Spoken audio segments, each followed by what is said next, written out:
All right.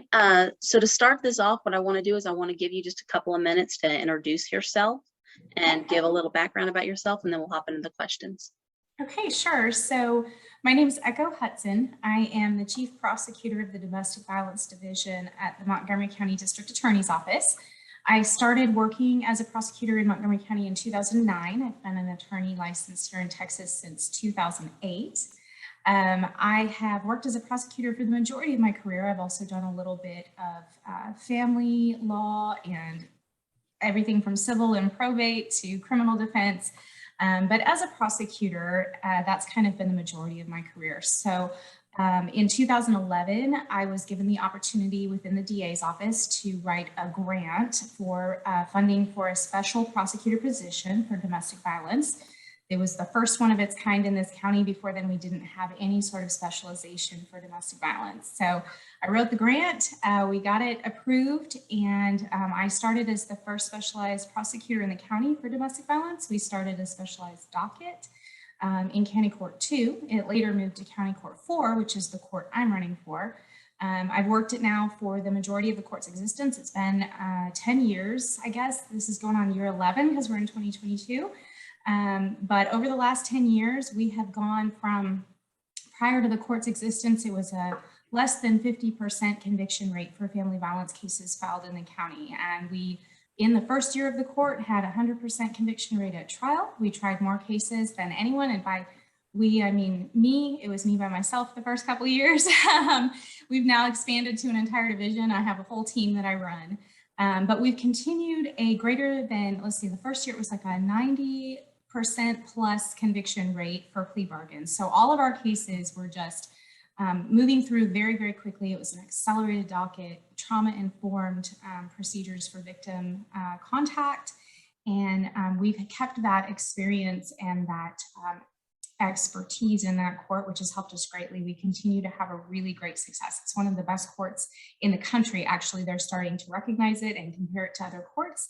And it's just been a really, really great experience. So County Court 4, that's what I'm running for. It is the specialized domestic violence docket. It is misdemeanor court, countywide position.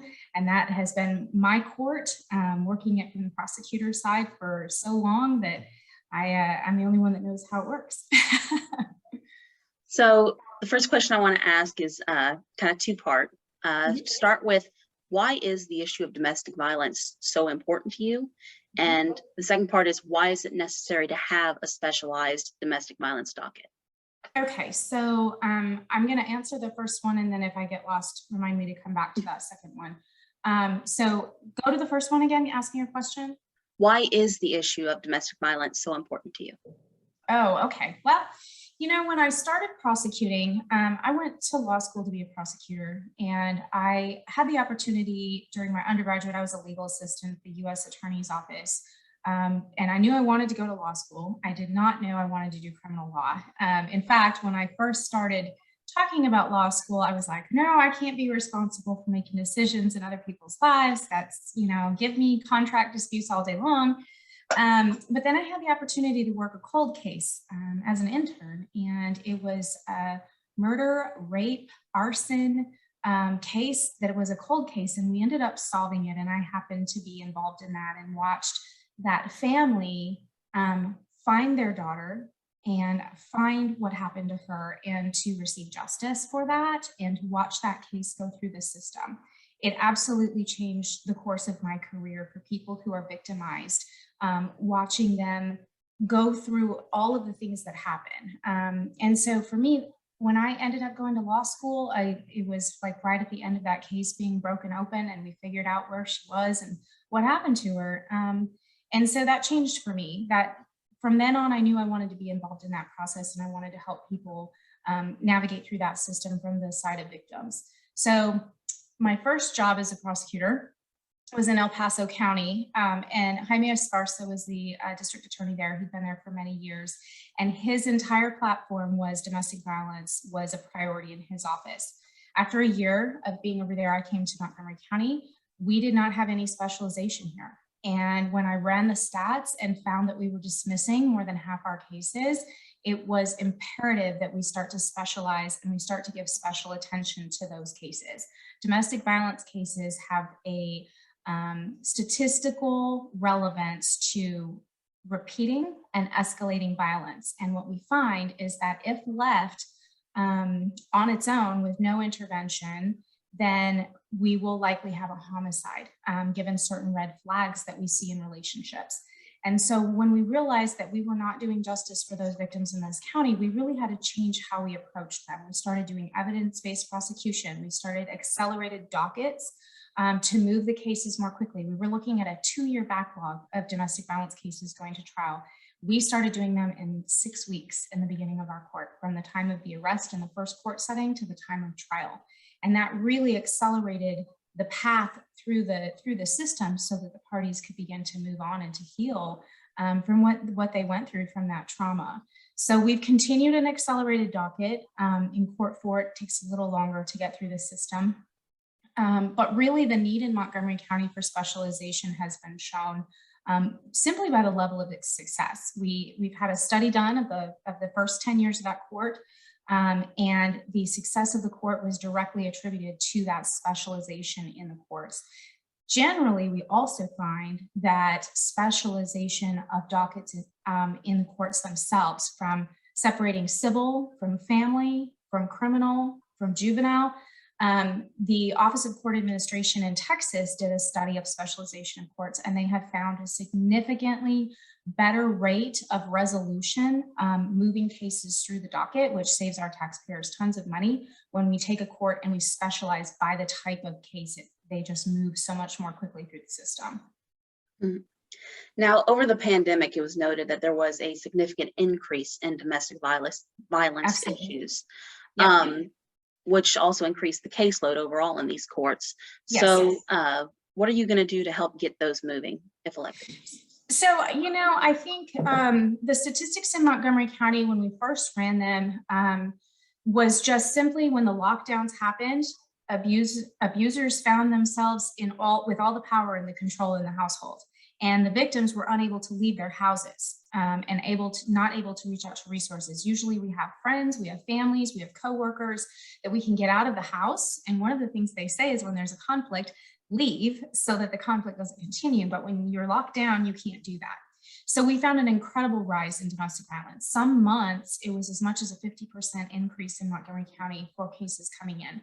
The average from 2020 into 2021, and I ran the stats for Domestic Violence Awareness Month, October of 2021, was a continued average increase rate of 20% for domestic violence cases in this county.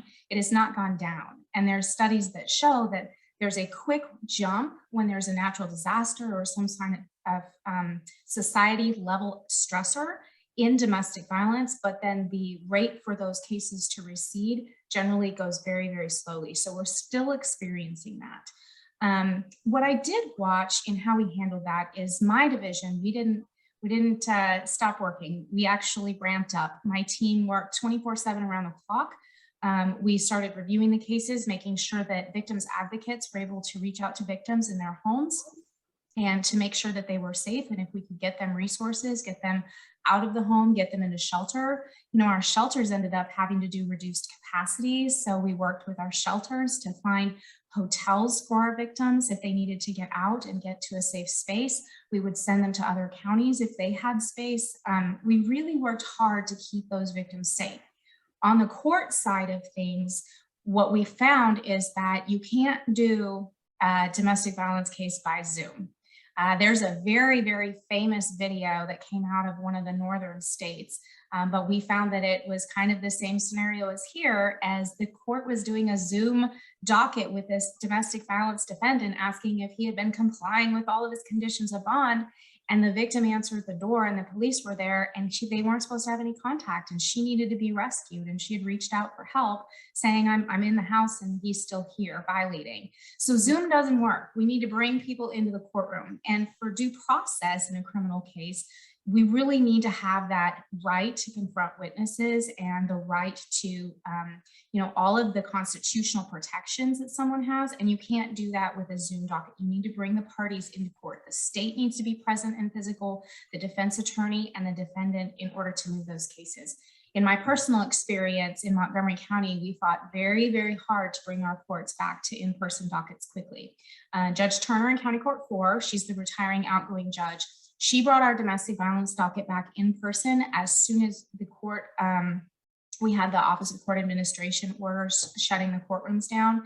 As soon as they allowed us to, I think it was probably maybe May or June of 2020, we started in-person dockets, and it was the first in-person docket in that court. And we just continued to do everything we could to keep the courts moving to avoid a backlog.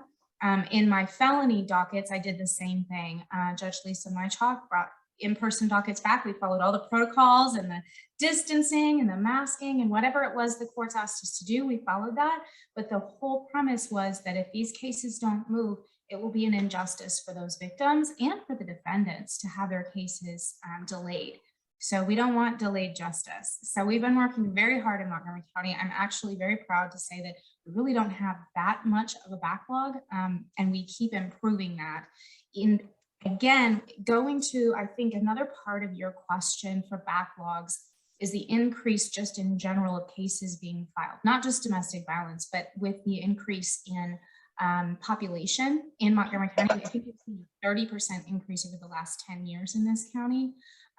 With the specialization of the courts, we have been able to approach the same number of personnel, the same number of judges in the criminal courts, the same number of courts themselves that are dedicated to criminal dockets, and we've been able to move more cases through just as efficiently, so that we haven't had to add a criminal court. What we did add was a juvenile court and a civil court. So I'm pretty proud of us being able to do that, and I do attribute that to the specialization and the hard work of our judges, our prosecutors, and our defense attorneys here.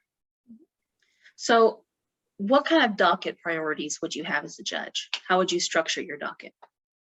So I've seen a number of examples. I've actually been the chief prosecutor of all 5 Montgomery County courts at law throughout my career. I've been a defense attorney in those courts. I've also been in all of the felony district courts. And so I've seen the different docket orders. I've seen their calendaring and their scheduling orders. I think, you know, I've gone everywhere from 6 weeks before a case is set for trial to 2 years or more. And I obviously think that a very firm docketing order is the way to go. It needs to be reasonable. There's rules under the Code of Criminal Procedure that require continuances when they're proper under the law, but then there's also discretionary reasons. And I think that those need to be carefully handled. I have seen a number of examples. And so I think the way that I handle that is with firmness and fairness, that both parties get due process, but we also really push to keep those cases going. I think it's the judge's role to make sure that both of the parties are brought into court. If they're not ready for trial, they have a very good reason. And if it's not a very good reason, then we say, please prepare for trial and we will see you for trial.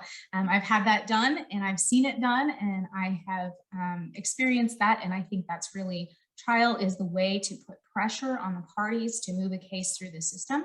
So having trials, scheduling trials, that is really the end result to keep the docket moving. But before then, clear boundaries, clear expectations. This is when this case will be set for trial from the very beginning, right? We want a docketing order that says, here's your arraignment date, here's your pretrial date, here's the last day for a plea bargain, and here is your trial date. And you get that the first time you walk in the courtroom. Mm-hmm. Now, over your work, you have acted in a way you've been an advocate for these domestic violence victims.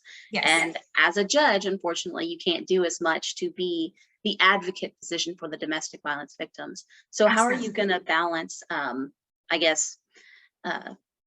carrying out justice while still ensuring the best for the parties involved? Well, first of all, when I leave the DA's office, I will no longer be an advocate in that way. And I've been blessed for the opportunity that our elected district attorney has given me to be such an advocate. But I've also seen it from the defense side, and I've sat down with people who've been accused of crimes, and I know the anxiety that happens there. I know what it's like to need advice on how to handle that from the other side. I've been there. I am very, very friendly with our defense bar. I have a lot of support from defense attorneys. And so I really pride myself, and I'm really careful to consider both sides. So even as an advocate, I'm not doing the justice system or this community or the people that I'm responsible to, I'm not doing my job if I'm not giving full and fair consideration to the needs of the defendant and the defense attorney in a case. I can't just railroad a case through. And so I think I've already been doing that. Part of that in running a docket and being a chief of a court is making sure that our cases run through. But I also know that I'm able to step back, and I'm able to be objective, and I'm able to sit and listen fairly to both sides and to consider that. I am known for being firm, but I'm not known for being unfair. And I have integrity, which integrity means doing the right thing when no one else is looking or checking up or ever going to know that you did the right thing. We have a lot of opportunities as prosecutors to do the right thing when no one's looking. In fact, grand jury is one of those. It's secret. You can't tell what comes out of it. But if you talk to grand jurors, they will tell you that have been through with me that I am very fair. I present a case in a position where I would have the opportunity to really be biased and try to push something through. That's not how I operate. And so I really do think that setting aside my advocacy, stepping into the role of the judge, we still have statutory duties to protect the victim. We have statutory duties as judges to protect due process and to protect the rights of the accused. And I do that already as a prosecutor. If my case is not clean, if it is not absolutely clear cut, then I'm not doing the right job as a prosecutor. We only want to convict people who are guilty. We don't want to just convict them because we have the opportunity to charge someone with a crime. So for me, that's incredibly important. I think I'm going to step into it naturally, and I think it's not going to be a problem. All right. Is there anything else you would like people to know about you, your campaign, or the court?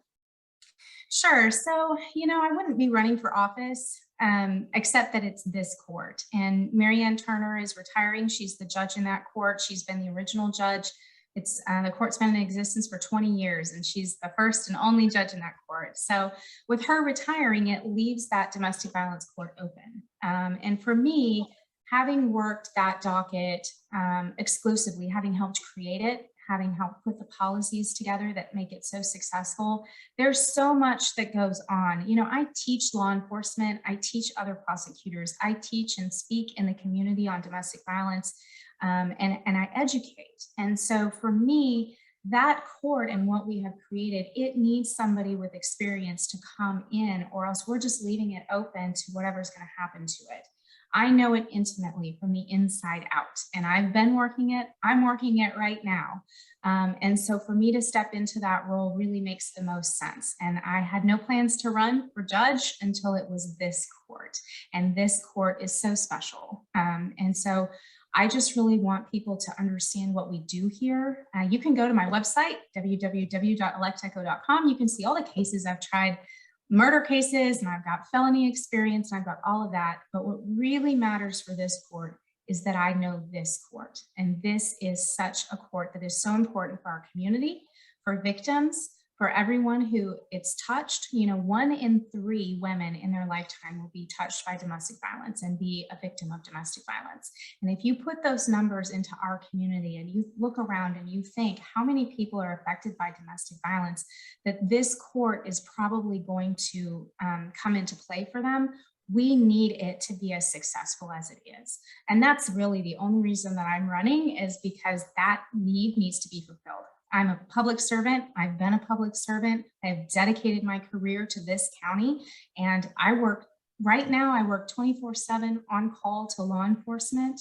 And so I don't step down off the clock, and I will work so hard in this position to keep it successful, to make it even better. We have some ideas of what we'd like to do to improve it. So I just really want people to understand what we do, because I know judge races and I know courts, people don't really always pay attention. But this one's really special. All right. Thank you very much, Ms. Hutson, for your time today. I appreciate it. Absolutely. Thank you so much. I really appreciate it.